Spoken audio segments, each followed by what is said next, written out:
So I'm just going to do some examples. So one of the concepts which we had done was the domain of functions. So let's start by finding domains of functions. So remember, domains can be given in two ways. One is that someone declares beforehand that the function is defined on this set of numbers. Then that's a given domain. But many a times you have a domain convention enforced. That means you're given a rule and you have to find where does this rule make sense. So essentially this means finding where does the function or the rule make sense.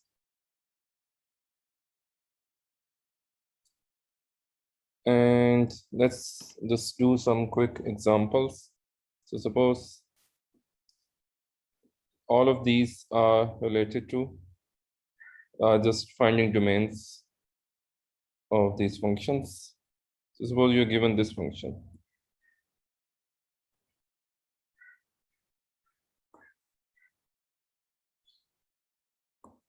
So this kind of function, you have a polynomial upstairs and polynomial downstairs. If you put any number for x, you will get some output. The only problem which can occur over here is that you have a 0 can occur here. And that's the only issue. So all you have to do is find the zeros. Find the zeros, or you also call them roots of the denominator.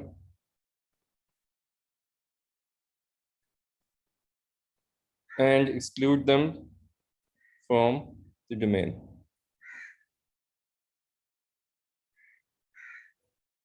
From the domain. Otherwise, all real numbers are okay. Why did this thing? Otherwise, all real numbers are okay. So this is pretty easy. It's a quadratic function. So find the roots of quadratic equation. What equation? You don't want this to be equal to 0. So you want those values of x for which this is 0. And that, for example, we can do using the quadratic formula. 1 minus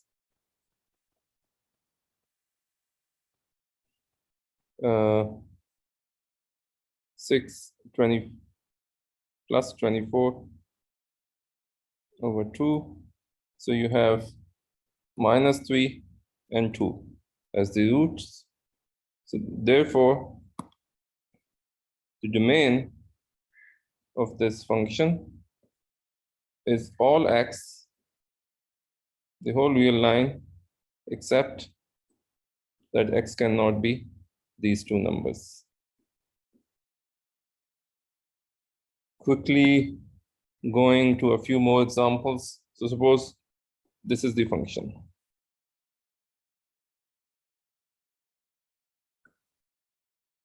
Cube. Now, cube root of all real numbers exist. Even if it's a negative number, the cube root exists. You're just shortening the line. So the domain is the whole real line.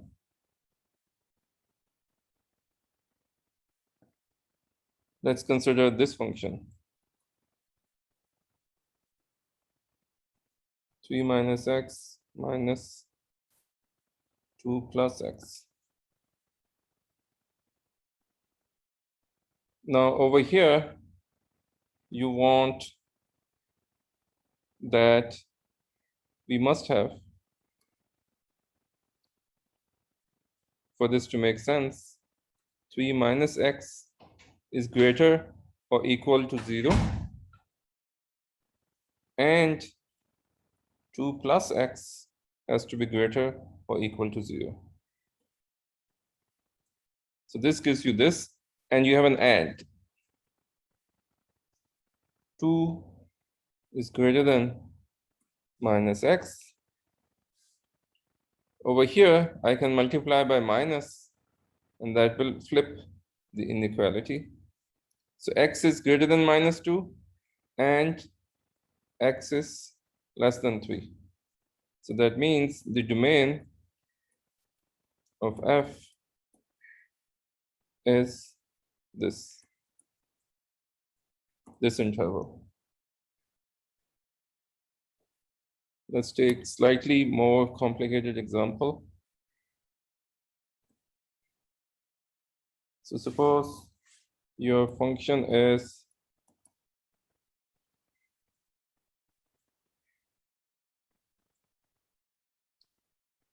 the fourth root of this thing. Now the fourth root you can get by taking the square root, and if the square root makes sense, it gives you an answer.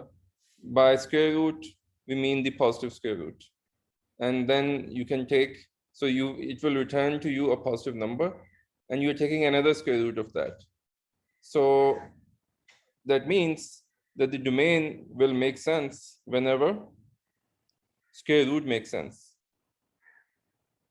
So therefore, you do not want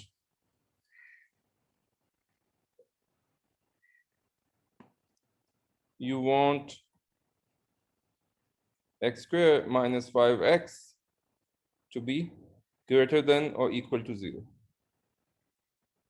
Is there a problem with what I have written? Yes, sir. What is the problem?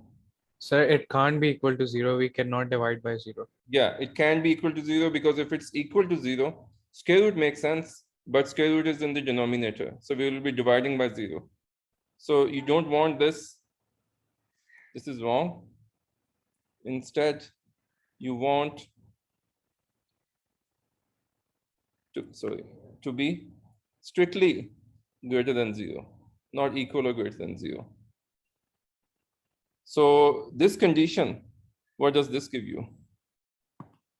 This is telling you that x squared minus 5x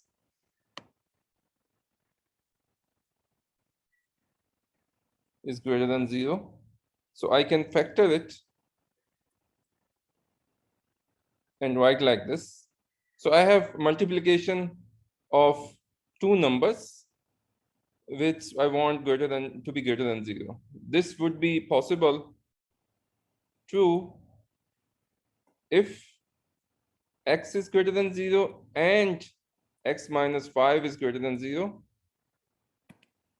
or x is less than 0 and x minus 5 is less than 0. So when you have this is saying x is greater than 0 and x is greater than 5, which combinedly is saying x has to be greater than 5, or the other option is that x is less than 0 and x is less than 5.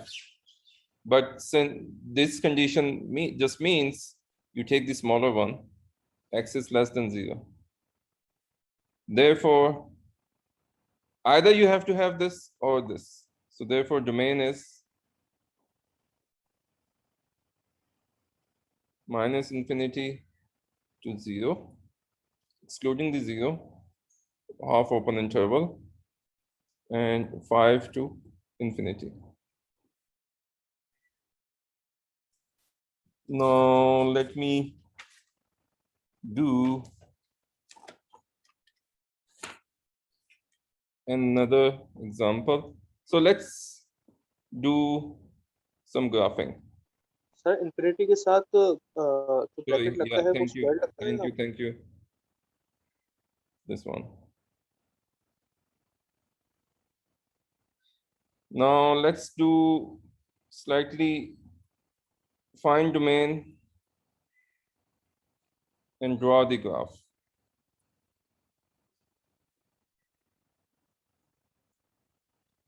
So over here, I'm just gonna make very, very simple graphs.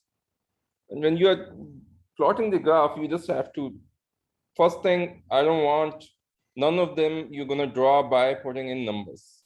You just want to know their shape, that how do they look like, how do they behave, and that you're gonna figure out just by using some mathematical logic, not putting in numbers.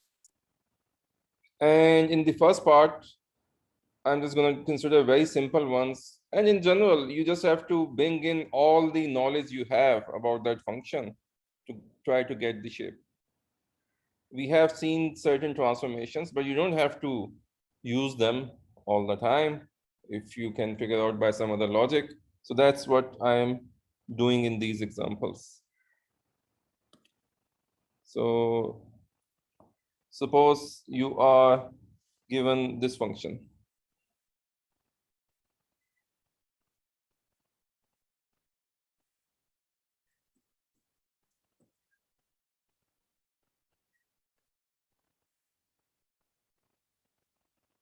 So how does this look like? So we can write it in the piecewise notation is 3x plus x over x if x is greater than or equal to 0, and it's 3x minus x over x if x is less than 0. Let's put it like this for now and figure out what happens at x is equal to 0. If x is 0 and I choose any one of this definition, what you are doing is you put in 0 over 0. Similarly, this guy gives you 0 over 0 form. So the function is not defined at x equal to 0.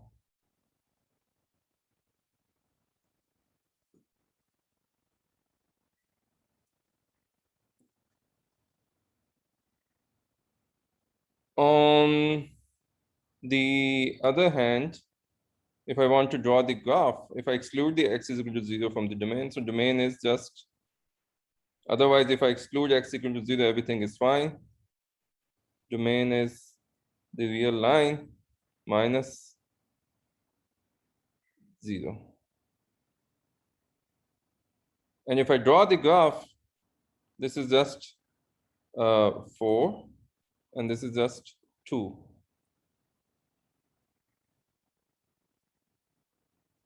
So 1, 2, 3, 4. The graph looks like, and you can exclude this like this.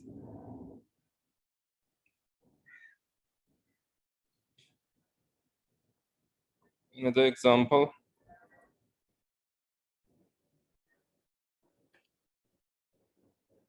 So suppose f of x is x plus 2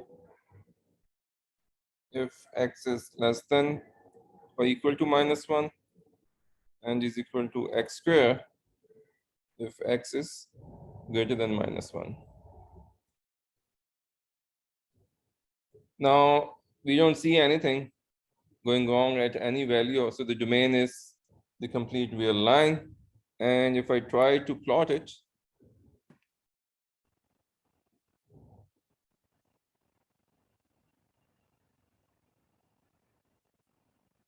I know when x is greater than minus 1, the graph is just that of x square. And we have seen how does that look like. So this is 1, this is minus 1, and this is 1, on the x-axis, on the y-axis.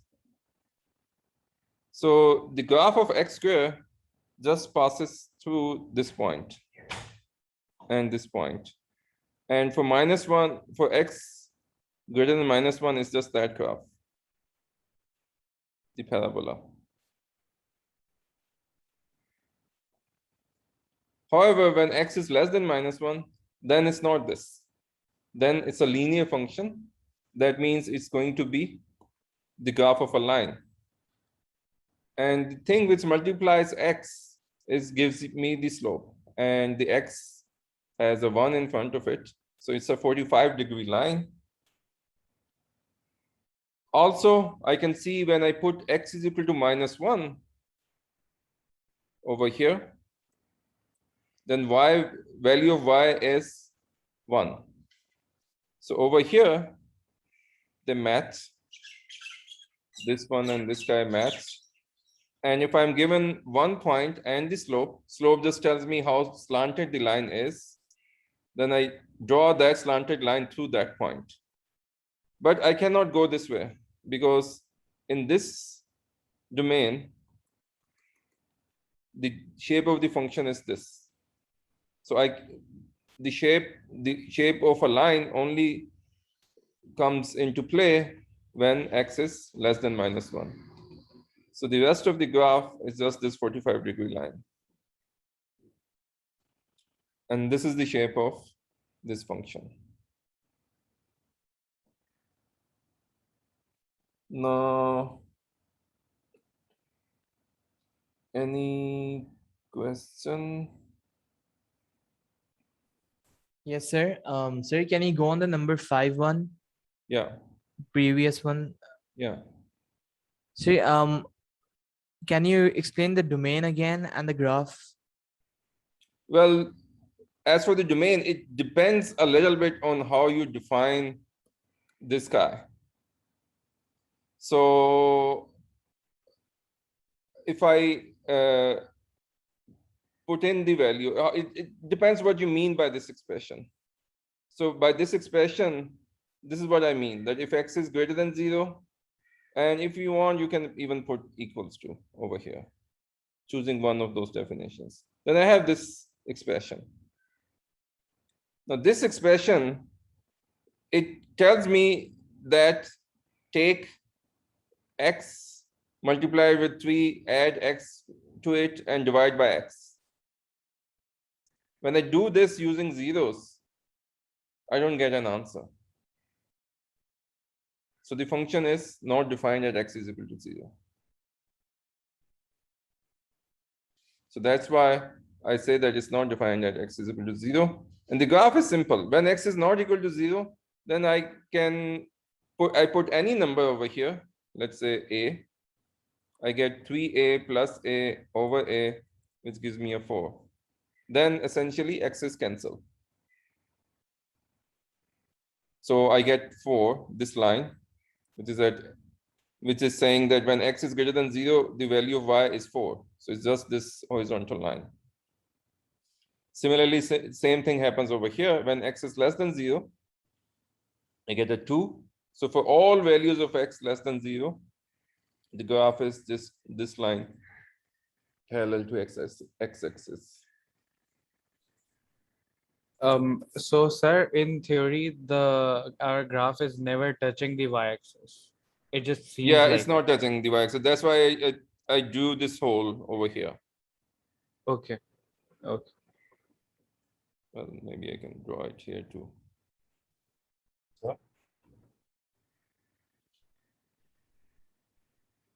Now let's, yeah. So I just wanted to know if this tutorial will last 75 minutes like the class, or will it end in 1 or 2 hours? I think I'll be done in an hour. Well, you can leave any time you want. So it's not an issue.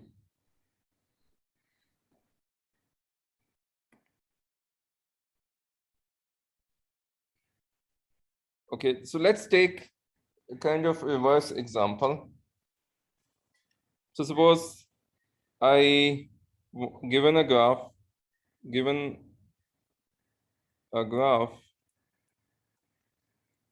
want to write the function.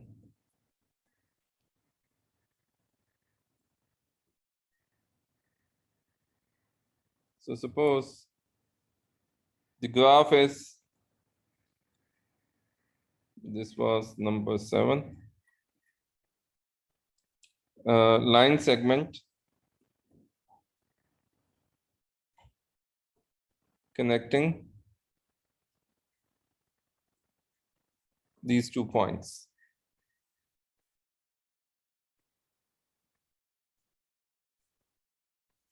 So if you have 2 points, they are somewhere here. This is, oh, sorry, this is 1, 1 minus 3, and 2, 3, 4, 5, somewhere over here, 5, 7. This is the graph, and you want to write the function for it. So essentially, writing the equation of the line passing through these 2 points, and you can do it in many ways. From what we have done in class, you can just, because this equation is satisfied by all the points on this line, and these 2 points are on this line, so you can plug in these 2 points. So this equation is satisfied by this point. So that gives me minus 3 is equal to m plus c. And similarly, when I plug in this one, it gives me 7 is equal to 5m plus c. And now I can solve for m and c. For example, if I subtract this equation from there, I get minus 4m is equal to minus 10. That gives me m is equal to 5 by 2. I put that back over here. That gives me c is equal to half.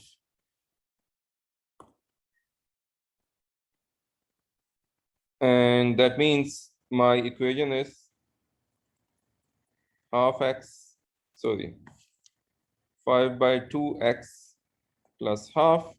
And my function is actually 5 by 2x plus half if x is, it's only true for these values of x. If x is greater than or equal to 1 and less than or equal to 5, and it's not defined for the other values, because that's the only graph it has.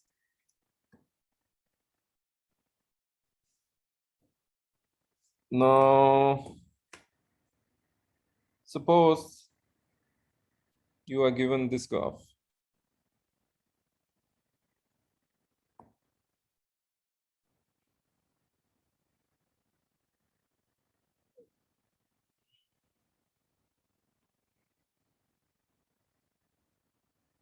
This is x-axis, this is y-axis, this is -1,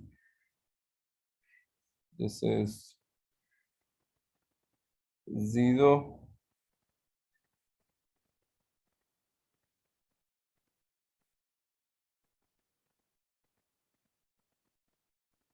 wait.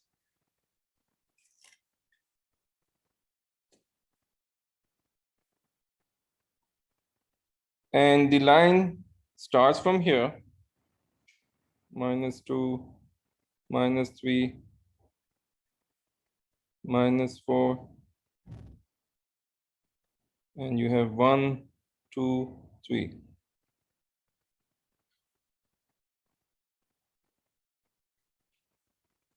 The graph looks like this. 4, 5, and then like this, goes up to this value. So this is the graph. Now you have 2 line segments. So the function will have to be defined piecewise. From 0 to 3, value of x from 0 to 3, you write the equation of this line, and for the x value from 3 to is defined up to 0.6. You have, well, I don't know where it's defined. I just know that it's up to 1. I'll figure out where up to which value is defined, but I need this line. So another technique, well, this is just what we did before, is just a mnemonic of quickly solving those two equations, because I know these 2 points, that this point is here on this line, 0, -1, and 3, -5 is on this. M can be quickly computed. What is M over here? It's simply difference of the y values divided by difference of the x values.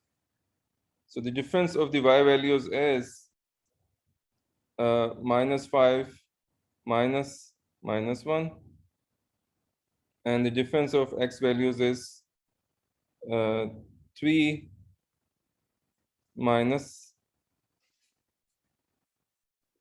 0. Would have been better if this is 4. Let's call it 4. That would make it a bit simpler. So this gives me -3 over 3, slope of -1, which means it's a 45-degree line but slanted the other way. So I know that this is -x, and c I can find very easily by putting in any one of this point. So I can put this point over here. So y is -1 and x is 0. So that means c is -1. And I can write the equation is -x -1. So similarly, when I do it for this part, I get m. The change in m is from the change in y is from 0 minus -4, and change in x is from 5 minus 3. So 4 over 2 is 2. Y is equal to 2x plus c, and I can put in this point, which is 5, 0. X is 5 and y is 0.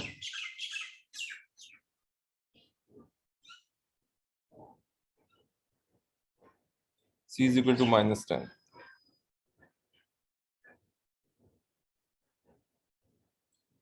No, y is equal to 0, yeah.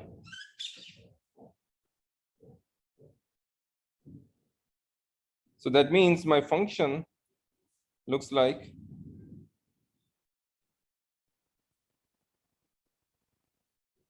if x is between 0 and 3, and it looks like if x is greater than 3 and it's going up to this value of y, I can just compute at y is equal to 1, 2x minus 10. That's the value of the x. So x is 11 over 2, 5.5.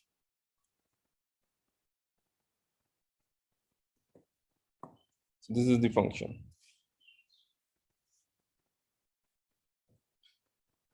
Any question? Okay, now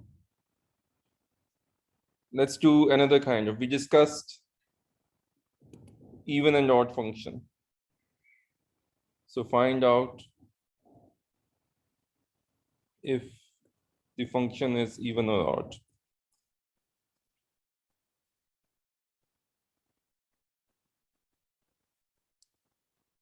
So I can take this example. So this was 8, I guess.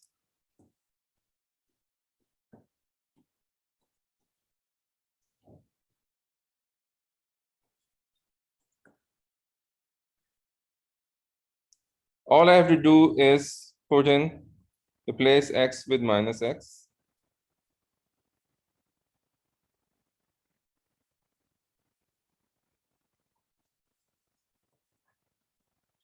So this is exactly equal to minus f of x. So that means it's odd.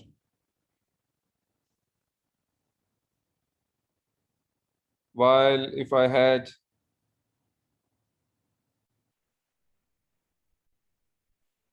then this would have been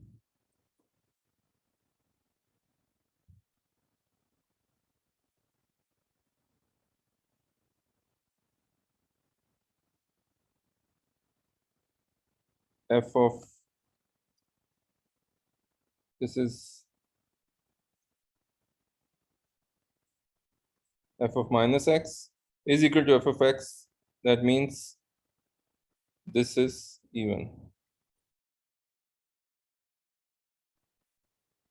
On the other hand, if I consider this one,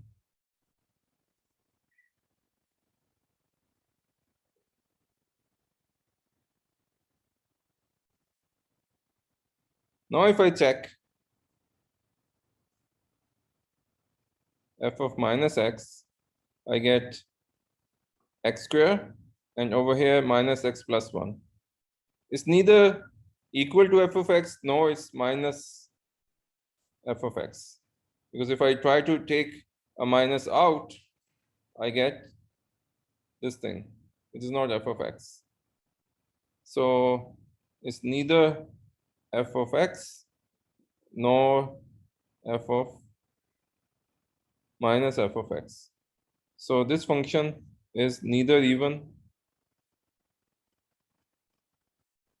nor odd. So its graph will not be reflection along any of the axes. Let's consider this one.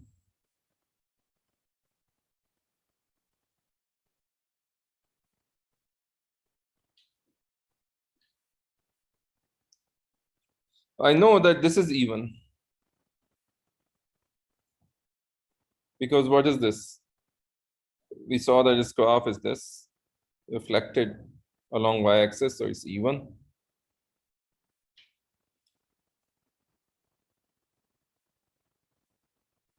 So if I replace f by x by minus x, I get minus x, but this guy is even.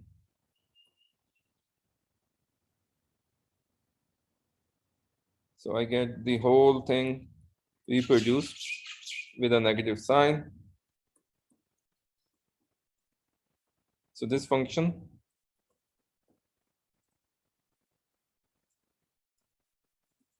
is odd.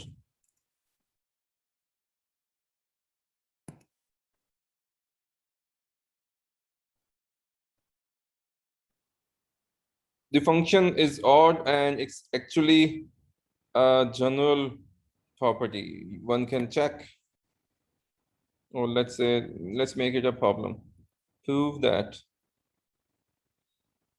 or find out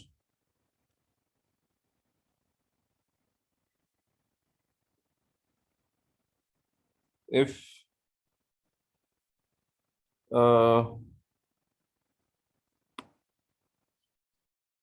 this is called parity, that if they are even or odd, find out the parity of product of two functions.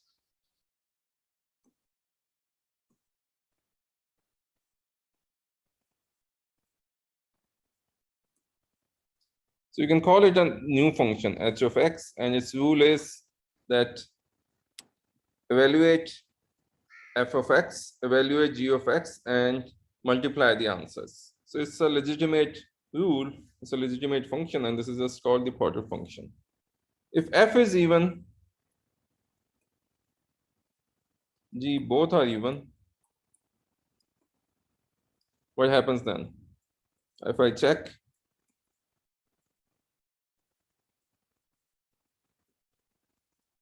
I get,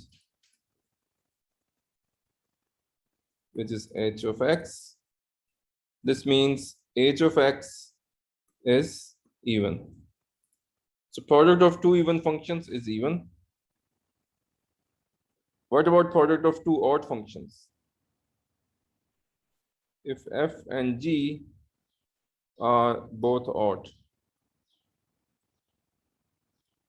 then if I check,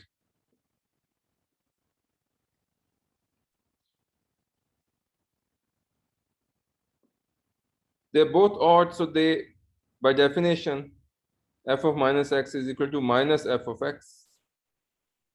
And this is being multiplied with, g is also odd, so it brings out its own minus sign.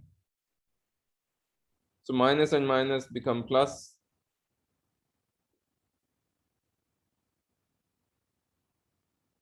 So that means h of x is even. So that means product of two odd functions is also even.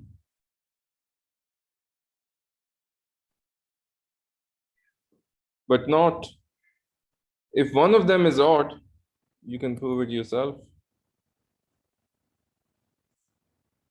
One of f of x and g of x is odd and the other is even.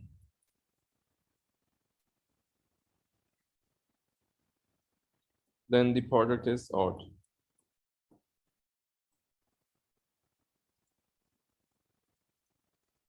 This is what happened over here. This was even, while this was odd.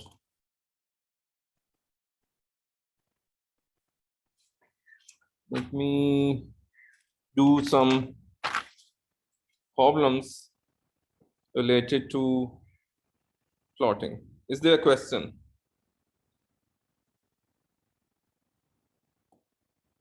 Any question?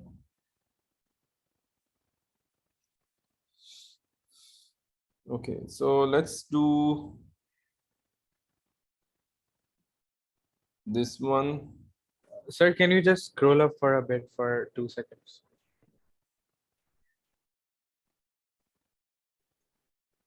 Okay, thank you. I was just looking at it. Mm-hmm.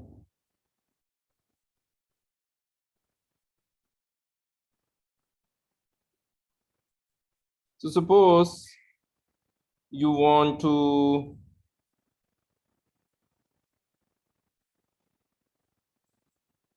plot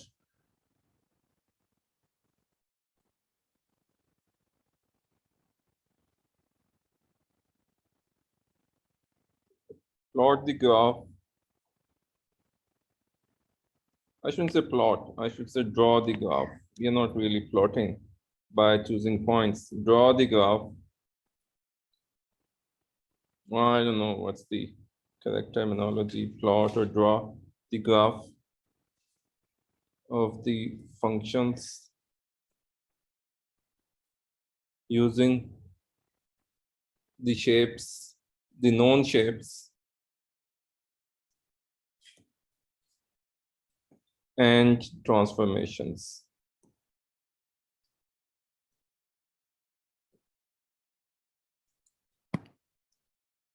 So for example, let's start with this one. I don't know how many I have done. Let's call it 11. F of x is x minus 1 cube. So we know what is the graph of x cube.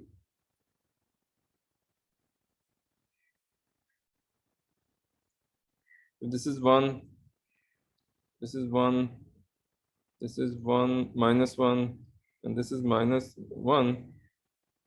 I know that it's more or less like a parabola. It's because it's a power function. This is the graph of x cube. But it passes through this point 1. It's a little bit flatter before 1 compared to the x square, and rises up a little bit faster than x square after 1. So it looks pretty much like this.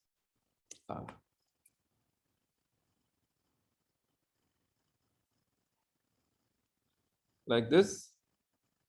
And then, since it's an odd function, so I have to reflect along the y-axis and then again reflect along the x-axis.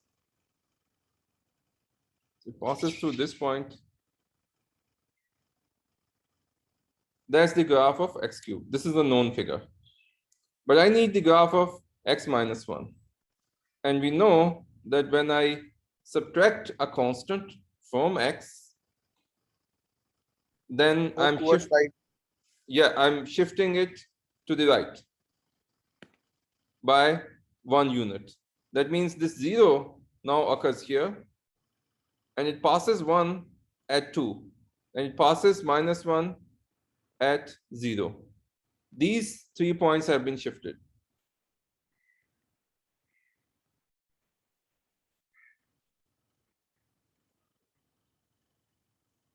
So this is the graph of x minus 1 cube. Now let's consider the graph of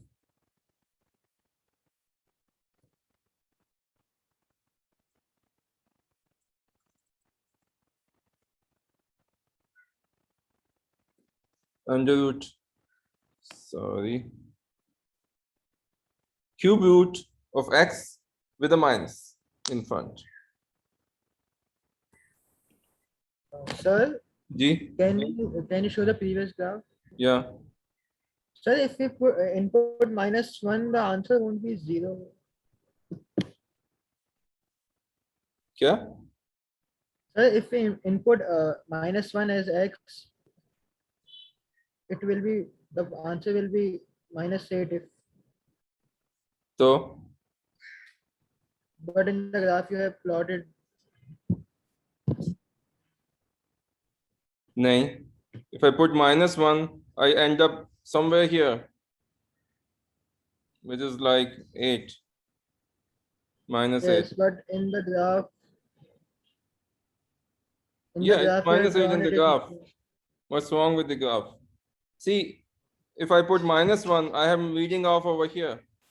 So the graph is going way down, somewhere here, crossing the y-axis at -8. Okay. Okay, sir. If I put x is equal to 0, I get a -1. That you can see from here.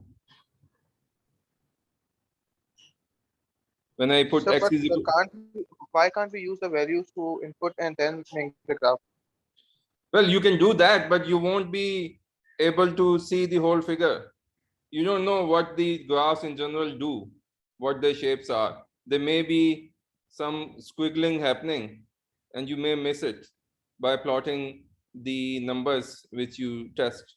Maybe it goes like this for some time, and then it drops.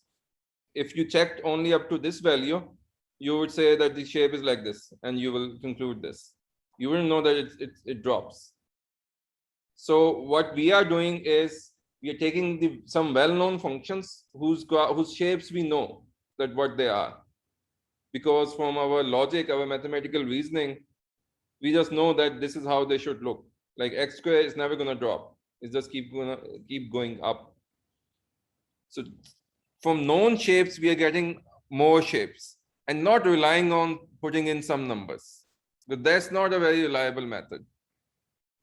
As we move on with the course, we will also find out how to tell when the graph will turn. When will it have these kind of these turns, and how many of them there are? Looking at the function, we will be able to tell how many there are. So to get the shape of the graph, putting in numbers is a very unreliable method.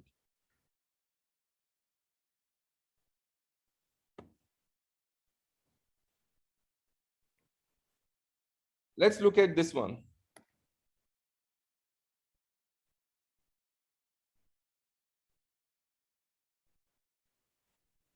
As I said, that the cube root,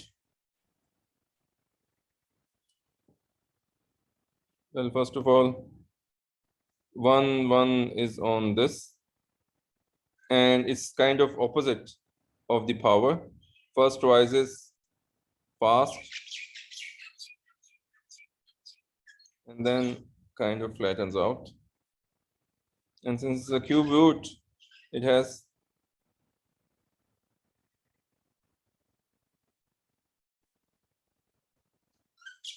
negative thing as well. This is the graph of cube root, a known graph.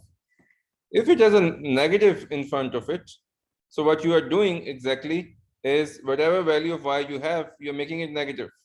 So you reflect it along the x-axis. So it becomes like this.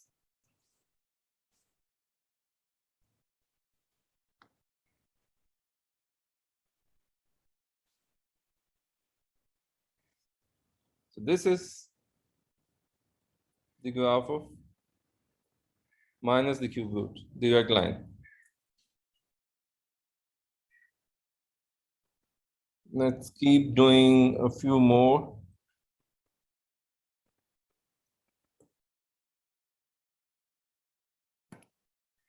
So suppose this is the graph.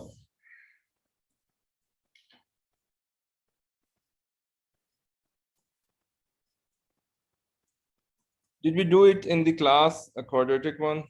Well, let's just do again. So you Sir, have a we square. Did we do it?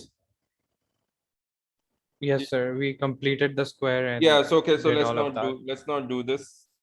Let's do something else. Let's consider this.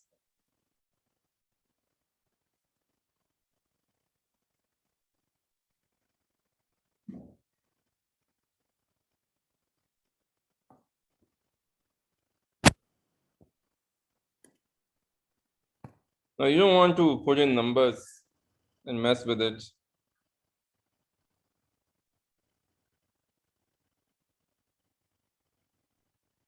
Using our methods, we will get a much better idea. So I know that the cosine looks like this. I don't know where to put.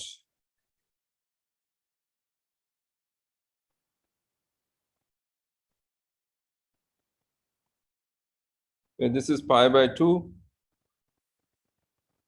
This is pi. This is 3 pi by 2. And this is 2 pi. And this is 1 on the y-axis. Now what I'm doing, first I'm multiplying the cosine with a negative. So that means I'm flipping this graph.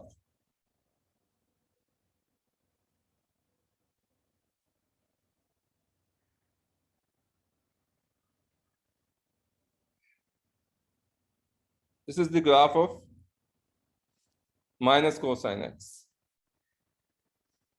Then to the y value, I'm adding a 1. So what does that do? That shifts the whole graph by 1. So this is minus 1. So it gets shifted. This minus 1 comes at 0. And there is a 2 over here. So this graph, where it passed 0, now it passes 1. Rises to 2, passes 1, and goes back to 0 where it was -1. Now this is the graph of 1 minus cosine x now. Now you multiply by half. That means you are shrinking it by along the y-axis by a factor of 2. So this guy comes here and this guy comes here. So the final graph kind of looks like this. Not here. Looks like this.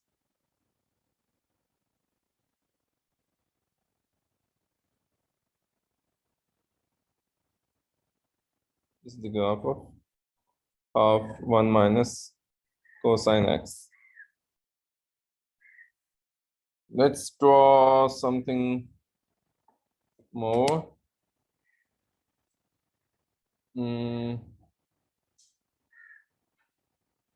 Let me draw under root x.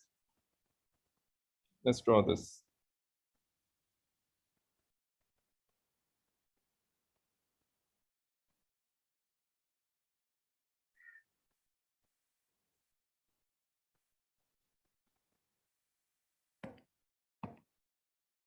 So we start with the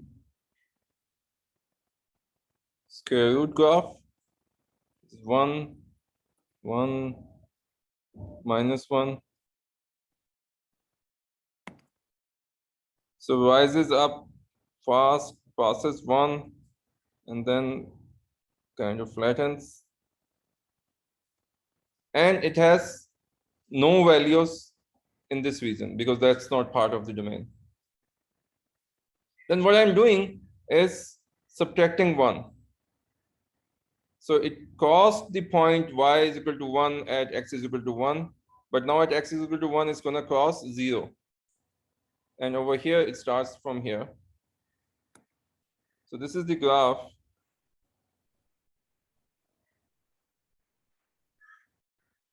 Well, let me make it.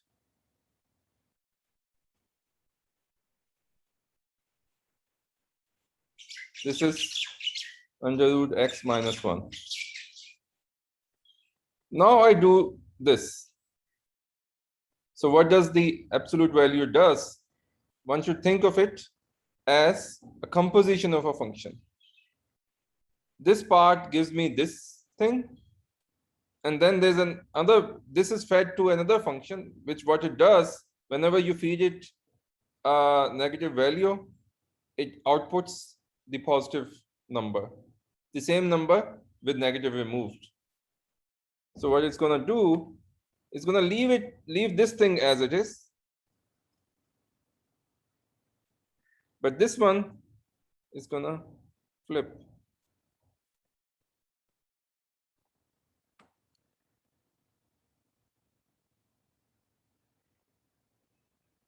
So this blue one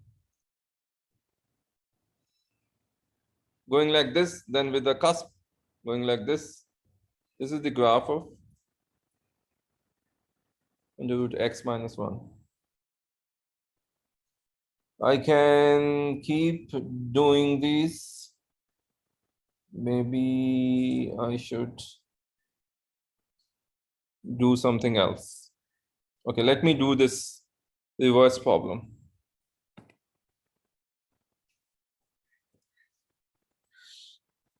Suppose you are given this function.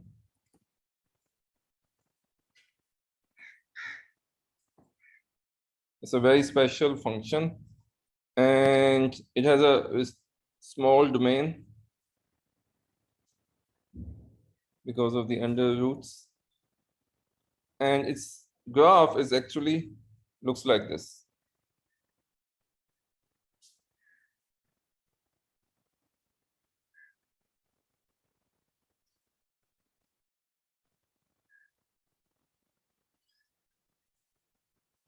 Goes up to 1.5, returns, and more or less it's like this kind of a dome.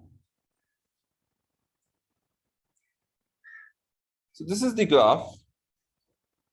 If I tell you that given this, I give you this.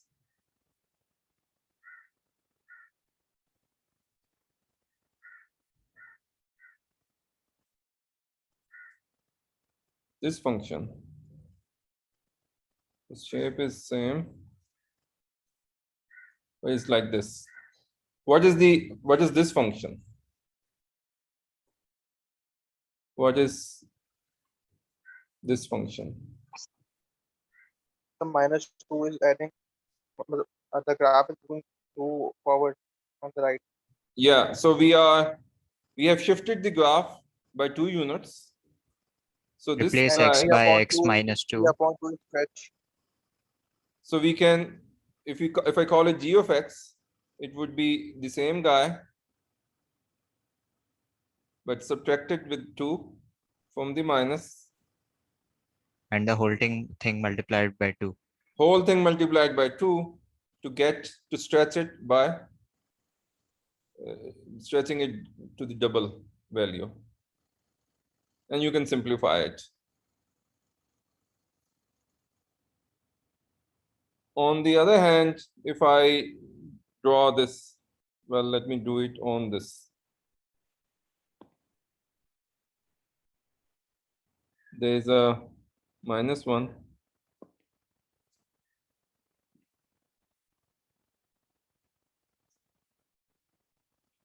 And -4. And a -1 here. And going to 2.5.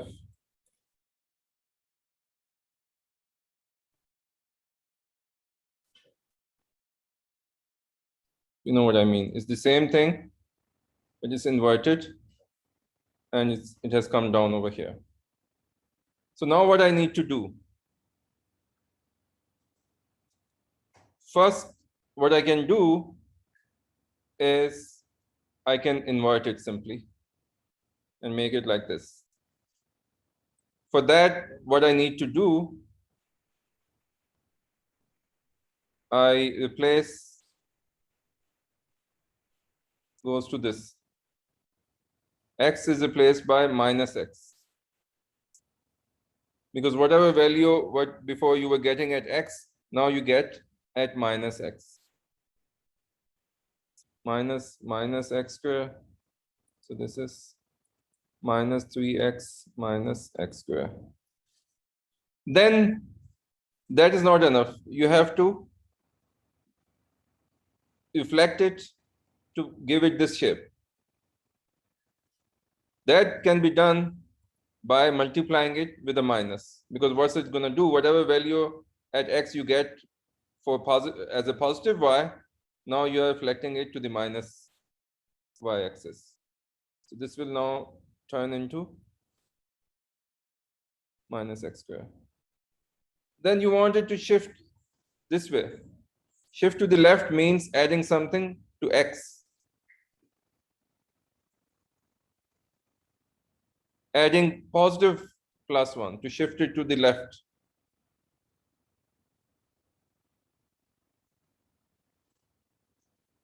And then finally, you want it to, the whole thing shifted by 1 unit down. So first you came here, and now you want to come down here.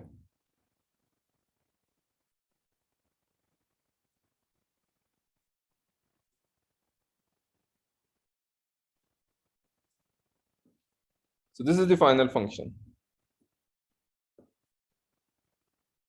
which will have that shape.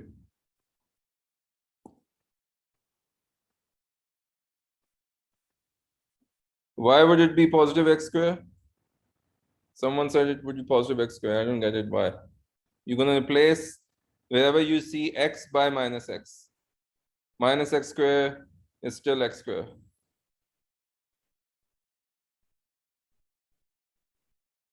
Okay, what else can we do?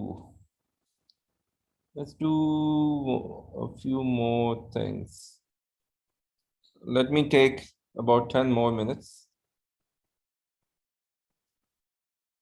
So let's do a little bit of composition.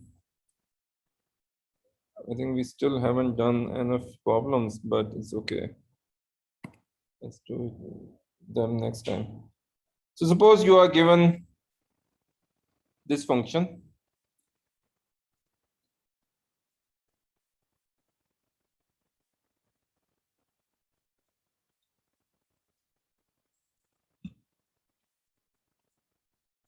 And this function.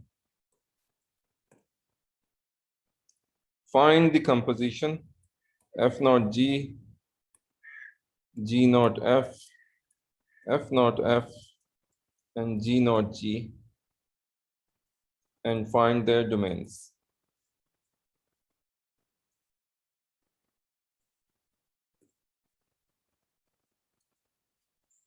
So what is f naught g? F naught g simply means use the rule on x.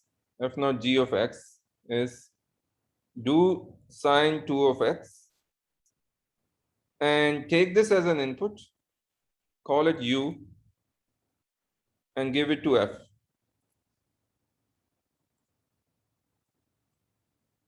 So let's think of it in terms of machines. Give x, it gives out sine 2x, give it to f. Whatever you give to it, what it does, it applies this rule on it. So f naught g of x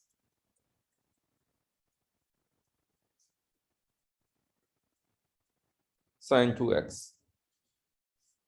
And what is the domain?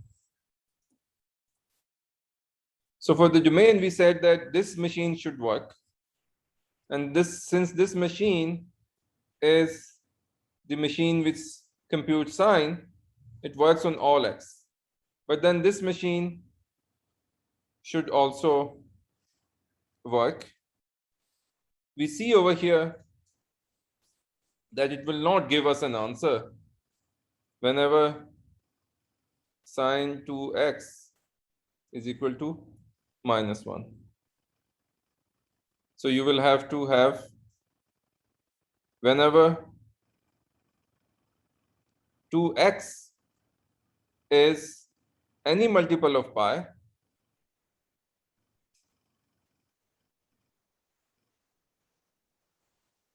any integer multiple of pi, this will not work.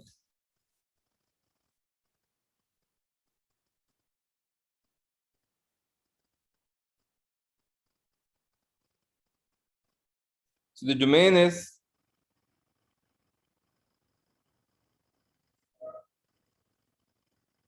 x is real, but x is not a multiple of pi by 2, where n is an integer.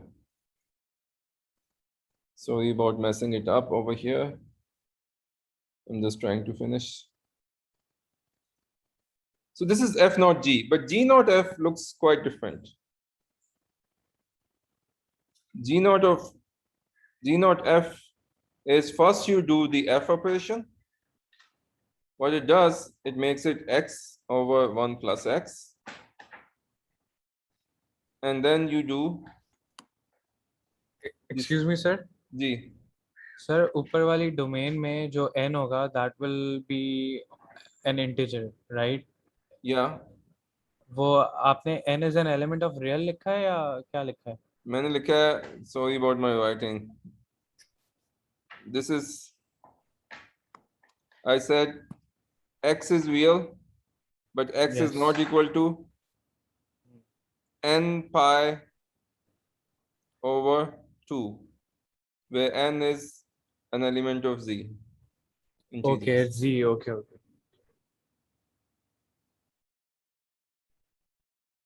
When I do g naught f, I have sine 2 x over 1 plus x,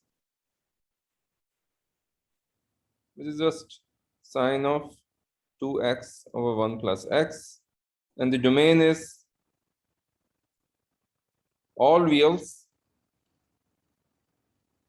except that x cannot be 1 because that's not in the domain of f.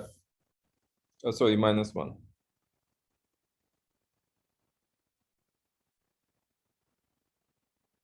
What would be f not f? You do x over 1 plus x, and then you give this input and do the whole operation on that.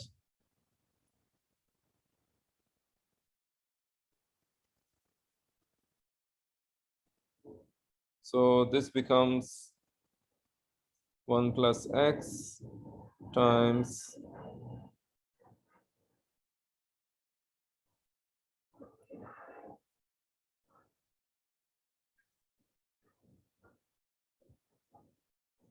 and you can do similar analysis about the domains. X is equal to minus 1 is not there, and x is equal to minus half is also not there, and so on. Should I do a bit more or should I stop here? I think let me stop here. The rest, some more practice. Let me just put it in the homeworks. Let me do this very simple one to give you a bit more practice with the transformations. So suppose f is given.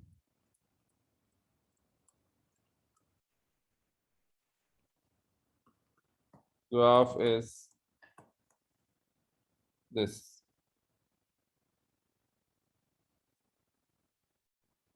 You have 0, 1, 1, 2,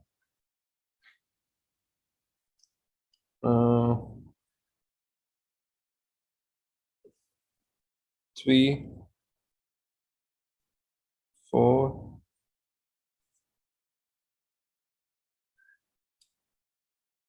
5, 6. Let's draw it this way.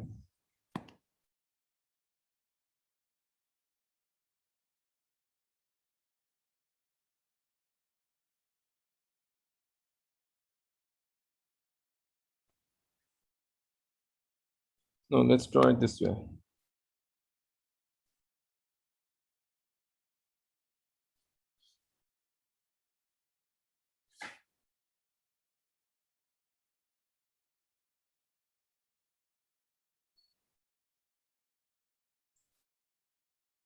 Passing through 3, coming back to 4, and then going to 6. So just crossed 1, 2, 3 units up and 1, 2, 3 units. Yeah, so it's a 45-degree line. It's a straight line. Excuse my drawing. And what if this is f of x. What if I want to draw the graph of f of half x? What it's going to do, because the 0 point, it is anchored, and the whole thing, the rest of the thing gets, when I have a half over here, gets stressed. Well, the stressing would be much difficult. Let me draw this. The graph will be completed on 3, I guess. F of 2x, what it will do? It will shrink the graph. Go like this, and this 0.3 will come down to 1.5. And this 0.4 will come to 2. And then it will connect with this 3. So this is 2x. Let me not write it. It's just the key. Color is the key.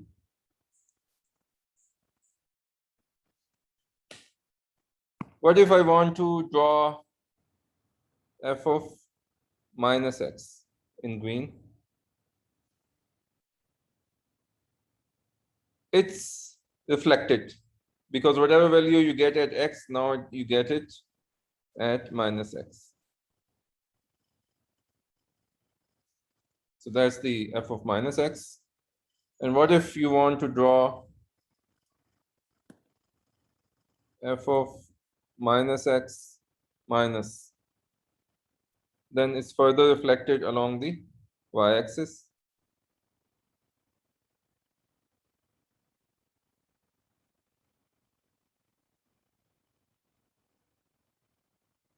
Like this.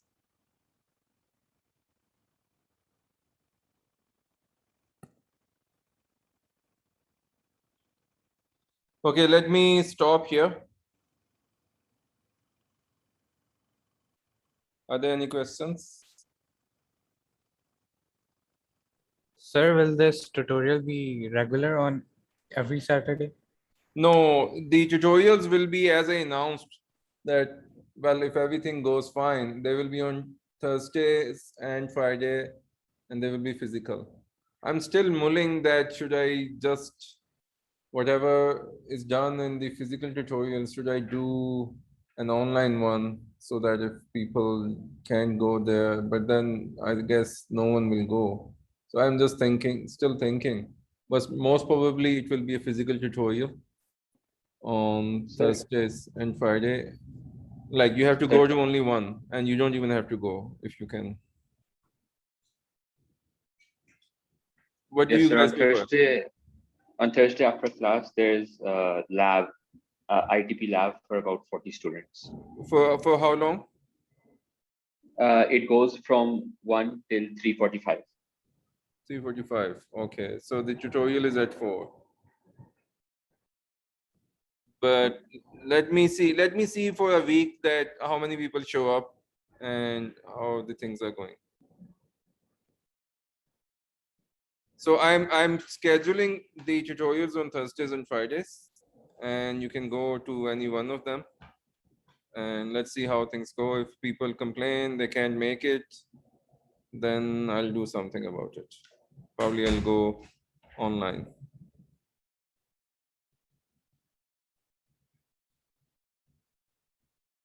Okay.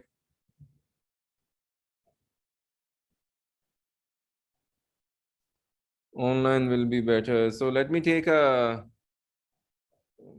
poll and then I'll decide. Sir, will you teach same thing in both tutorials or? Yeah, I'll different? not be taking, most probably I will not be present in the tutorials. The TAs will do it. So we can do both as well. I select some work, I do it online, and TAs do it physically. So it's up to you where you want to go. If you like listening it live and asking more questions there, stopping the TA, changing the problem a bit, then asking them, then you can go to the physical ones. But if you just can't make the physical ones, maybe you can just attend the online one or watch the recordings. I'll probably record it as well. Any other question?